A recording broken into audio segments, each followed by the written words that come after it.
Hello and welcome to Wise Up with Open Water, your regular dose of wisdom from the open water community. I'm your host, Ken Pasternak. I'm an Open Water founding member as well as a contributor, and I'm super happy to welcome today's guest, Rachel Burr. Rachel is an executive coach, she's a leadership consultant and people expert who is passionate about helping leaders face and surmount the many challenges that are associated with the roles and responsibilities that they've either earned or inherited. And for over 20 years, Rachel has taken an approach that is an equal blend of insight, action, and humor to help fellow humans embrace and develop leadership from their authentic core, stepping into their full power to create impact and achieve success for themselves, for their organizations, and the people they lead. More recently, Rachel has published the book Butterfly Goo, The Down and Dirty Truth of Transformation. This is a humorous memoir that builds upon her own adventures and misadventures to help folks like us navigate the messy moments that we inevitably face as we learn and grow. So, welcome, Rachel. Thank you, Ken. I'm very happy to be here. Really glad to have you. I think the subject that you cover and the subjects that you cover are so relevant to this community, and I'm sure there will be many questions that folks have in their heads as we go through this. So I look forward to exploring many of them. I would love to start this conversation with your provocatively titled book. Um, can you can you describe the moment or event maybe that inspired you to write it? It's interesting. And I think the actual memoir part is the inspiring to write it is part of the journey. I've been wanting to write a book for a really long time. And I love writing.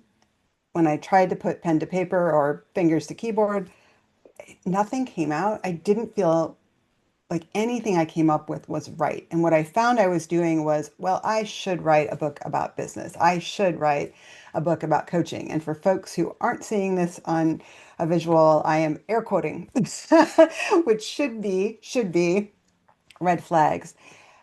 When I finally realized I could write a book in my own voice with my humor, it was this final tipping point, and I talk about clicks in the book, like the final tumbler in a lock that opened up. And to me, once I realized that, once I could write the book that I was passionate about in my voice with my humor, it just came pouring out.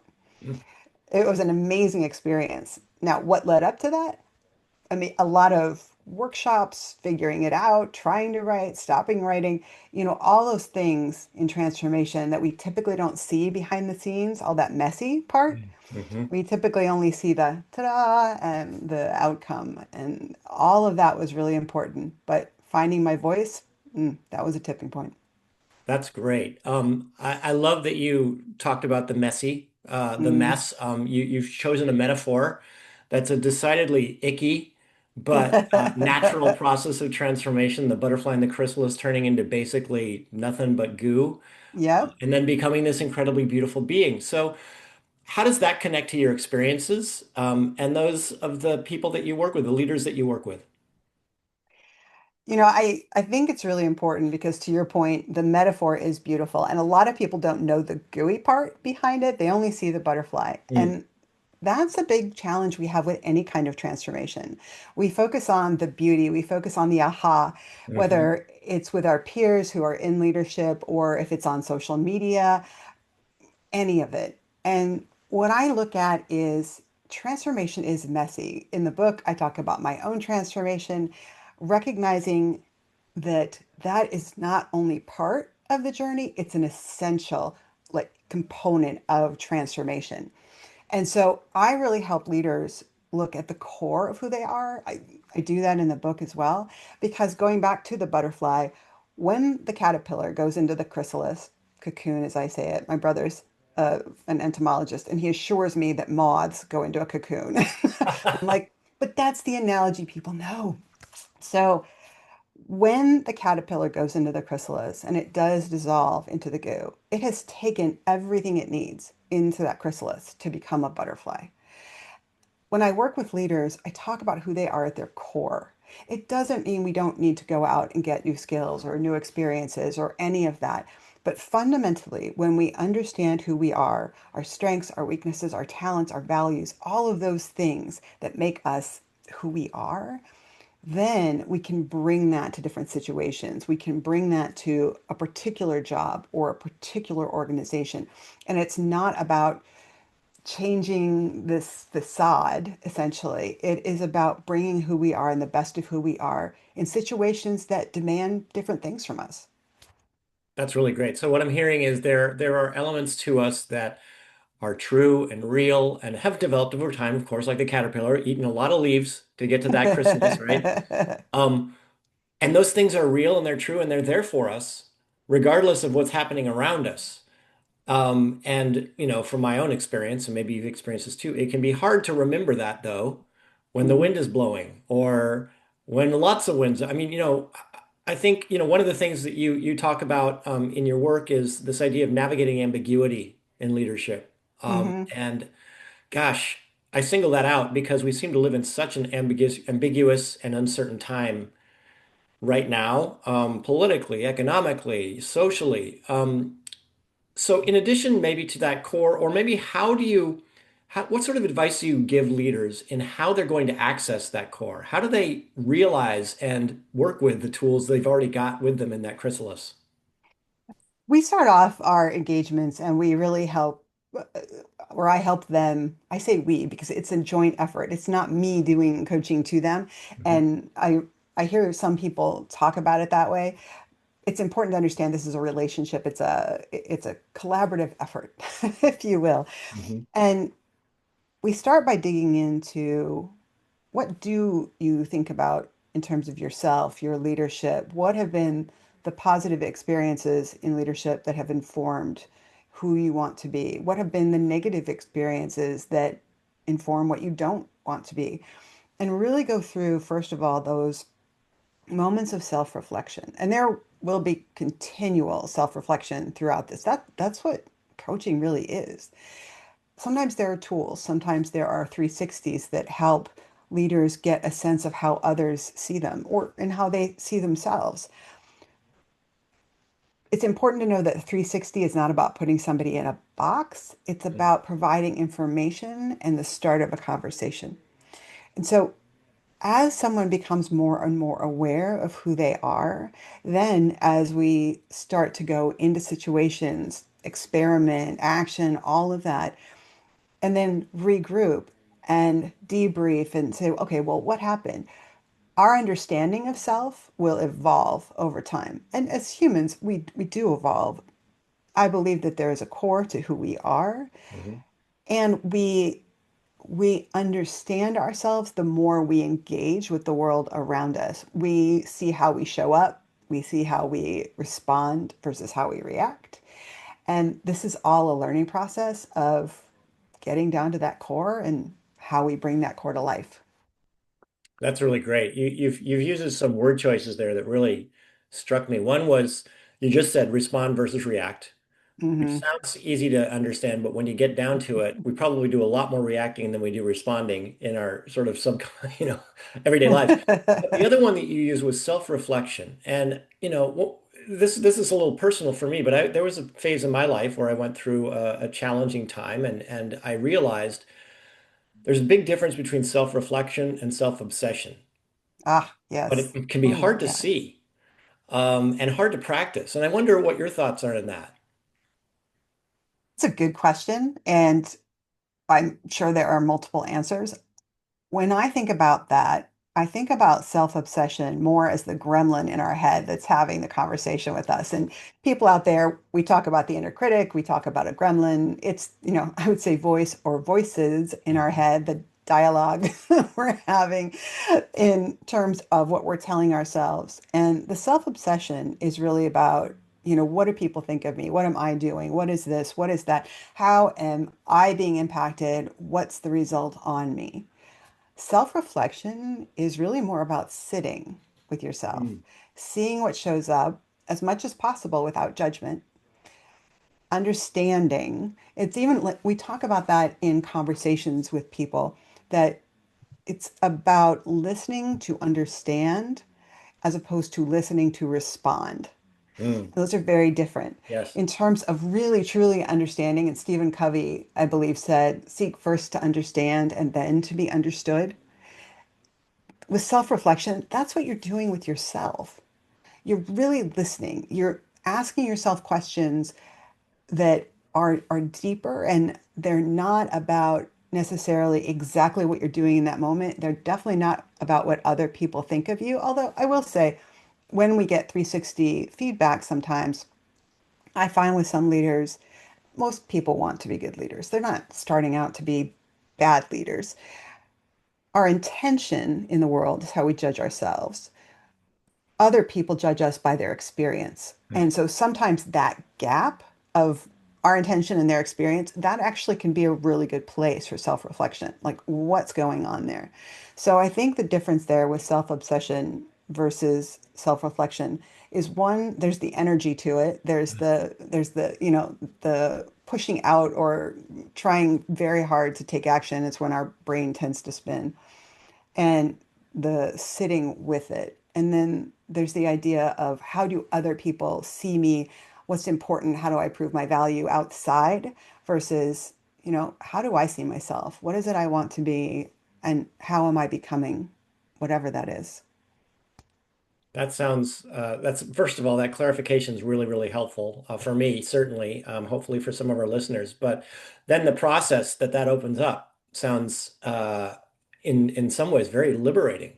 Hmm. What do you hear from some people that you work with, or maybe even people who read your book about looking at that process from the other side? They're butterflies now, or at least they're emerging from that chrysalis. How does that feel to them? What kind of things do you hear? I think it depends. When you have that transformation, and there are the little ahas, as I talk about along the way, the butterfly itself is the result of transformation. But we get those little clicks and ahas along the way. And one of the things I do talk about in the book is once you have a moment where you step across a threshold or something changes for yourself, the world changes because you can never go back and see the world the way you saw it before. It has changed your lens. It's changed how you see yourself in relation to others, all of it. And I think that is a very liberating experience. It's an opening up of who we are and an understanding, a realization of the potential of what we can do. And I think it's really, you're peeling back, the layers and becoming more and more of who you are. I know the word authentic gets bantered around and it's almost lost its meaning, but if I'm going to define it for myself, Mhm. then authentic is who we are at that core. And more we step into that self in a way that feels confident rather than having to, hide who we are or try to, manipulate or cut off parts of ourselves to live or succeed in this world, however we think we're supposed to show up versus showing up how we are. Mhm. Yeah, I can relate to all this so well because I am one of those success stories, I have to say. I went to a retreat, actually Modern Elder Academy, which is very closely associated with open water, just by virtue of the fact that the two communities in the Bay Area are overlapping. Hmm. Um, and when I arrived there, I was so tightly wound. I was like a Cuban cigar, and I thought about this idea of transformation. I thought about this idea of liberation. I said to myself, "There's just no way. There is no way I'm going to get there." And I did. I'm so grateful that, I trusted the journey and I went through this process and I accepted the advice and was open to working with colleagues and collaborators, and it made all the difference, as you've said. But, this community that we're doing this podcast for right now is a large group of people who are mid to late career, successful, interesting, engaged people, and yet we all hit walls every once in a while. And I'm wondering, what kind of advice should we offer or can you offer to people who look at this and go, that sounds great, but man, I don't know if that's for me. Or I've tried it and it's never going to work for me. I think those are great questions. And a couple things I will say is, first of all, even if we've gone through transformation, caterpillars only get one butterfly, but we have many opportunities for many journeys. Great And point. that's great. Yeah. We can be lifelong learners. One of the things is transformation can feel big and scary. we look at this, you know, like we look at whatever our proverbial butterfly is, or we look at other people transforming. And one of the reasons I wrote the book is to dispel that myth that transformation is not magic, it's not luck, it's work. And it's about breaking it down and making it understandable to make it actionable and therefore more achievable. If I would love if people could read the book and see, I see myself in this, because Mm, it isn't so much my story, it's about all of our stories. And one of the things I do in the back of the book is if you want, you can just read the book as is. mm, If you want the little takeaways or you find new takeaways, do that.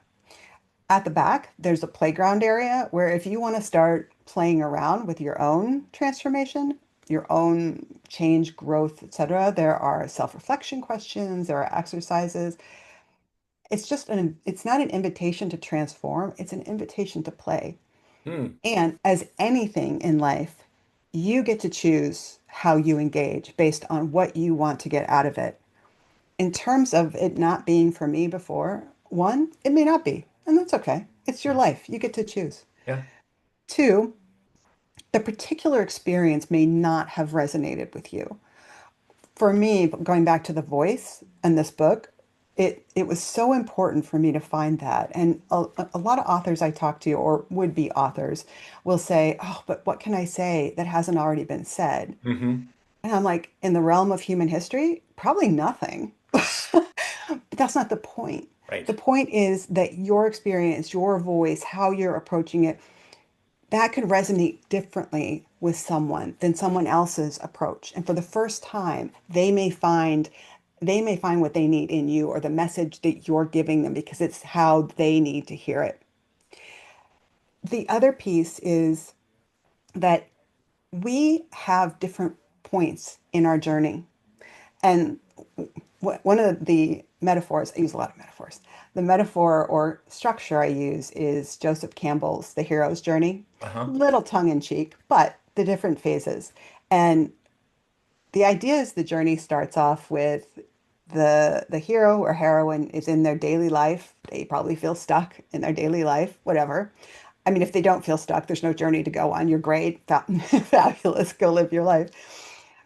But if they're in their daily life and they feel stuck, they have that call to adventure. And we see those calls through Greek mythology, we see it through Grimm's fairy tales, we see it in Star Wars and all of these other movies. And the first thing the hero or heroine does, they refuse the call. Hmm. They're like, come, do this. And I'm like, yeah, no, I'm good. I don't want to. That seems big. That seems scary. I'm not going there. So we all have different points along the way. Yes, sometimes we're at that beginning. Sometimes we're at the refusing the call. Other times we start to go along the process. We're going to hit, bumps in the roads. We're going to hit barriers. We're going to hit big, scary monsters and, a huge abyss that we might fall into. At any given point, on that journey, we may think, I can't do this. I'm not enough. I'm not smart enough. Any of those things. That's normal. And that's part of this whole piece about normalizing the process that transformation is not linear. It is not immediate. And it's not easy.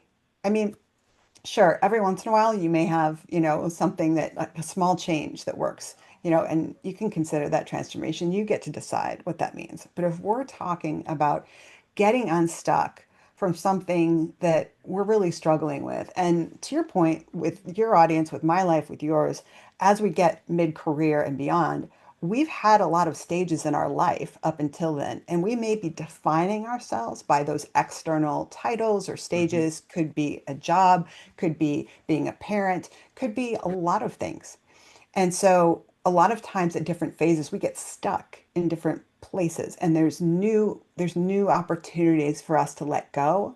So even if transformation wasn't for you when you were 20, because you were bright-eyed and, excited about going out of school and hitting the world, and maybe it gets to the point where you're 30 or so and you're like, wait, what am I doing? And that's a tipping point. You get to choose at that point to heed the call, or maybe you don't heed the call for a while and you stay stuck. And one of the things I say is that change is what happens when fear of the unknown is outweighed or dwarfed by a looming dread of the same. Oh, yeah. Yeah, that's great. There's the quote, I can't remember who said this, but middle age is what happens when you get to the top of the ladder and you realize you put it on the wrong wall. Yeah. I mean, that Love it. idea of dread of the same, right? Oh my gosh, I've been climbing this ladder for so long and I'm on the wrong wall. What now? Hmm. I got to answer that call. That's that's really helpful. And we've been going pretty deep here, and I wanted to return to kind of one of your three pillars. You talk about insight, action, and humor. And I'm personally curious about this idea of leveraging humor in leadership because I don't see that concept as often in business books or classes, and I found it really refreshing. How has that worked for you and for the leaders that you coach? Well, for me, it's so authentic. That is part of my core. And one of the things I tell people out there, if you're going to use humor, use it in terms of your humor, not try to be someone else, and Yeah. use it for good, not evil, or use it on yourself rather than to make fun of other people. And humor is an art. It just really is. And I love it. I can't imagine doing anything with my life, coaching or beyond, that doesn't have humor in it. That wouldn't work for me. One of the things I find is, and different people that I work with have a different sense of humor, a different, level of seriousness versus lightness. A lot of times, what I find is being able to use humor is a vulnerability, like in a good way. Like it opens up the conversation. I don't think most people can laugh, at least if they're not laughing at someone. I don't think most people can laugh in a genuine way and not be open.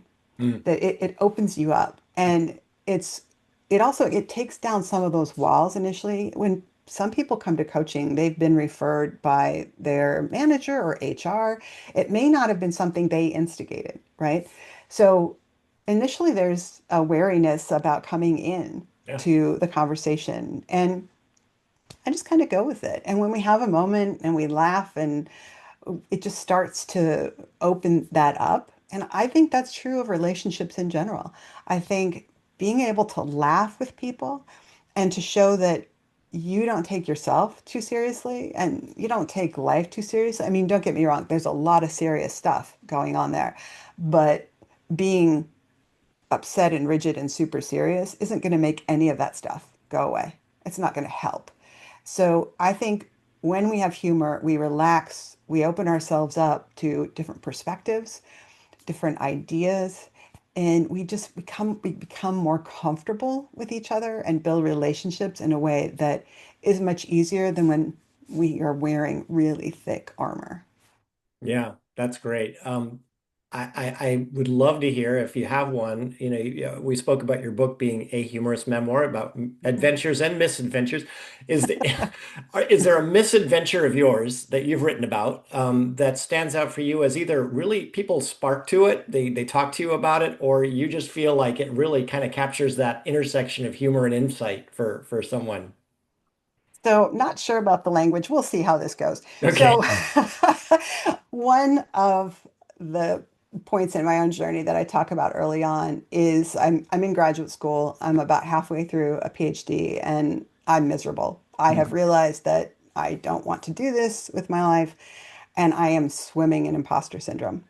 And first of all, the imposter syndrome piece, people are like, "Oh my gosh, that's me." And I always say that what's important about imposter syndrome is that we all think it's just us.